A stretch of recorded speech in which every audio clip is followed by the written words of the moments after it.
We asked federal Conservative leadership candidate Peter MacKay about his campaign, as well as the government's COVID-19 response during a campaign stop in London Friday.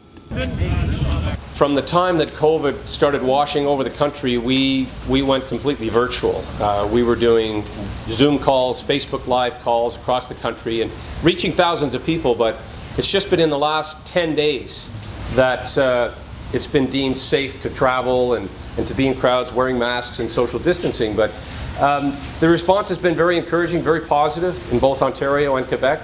This is big country to travel and to get, and especially when there are still limitations on the numbers. We're talking about constructive things that we think the country and the government need, as opposed to just criticizing. So that to me is key in our campaign, and it's going to be key for the Conservative Party in an election that could very well be here and be upon us in the autumn. We have to be prepared for that, and that's why I emphasize unity.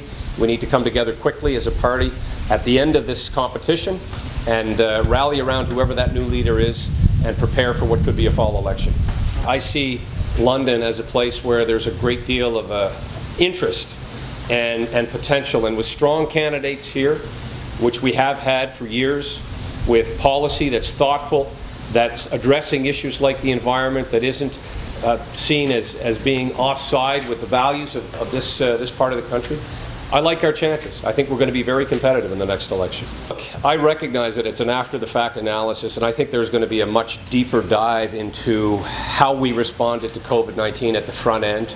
But, to point out, closing the borders earlier, doing more testing at airports and arrival places, putting more emphasis on seniors who were certainly deemed to be more vulnerable at the front end, telling people now 5 months into this crisis to be wearing masks, and having given conflicting advice at the front end, I think are all issues that we need answers for, and we also need to be aware of the very real potential, and it's jarring to think of, but that there could be a second wave.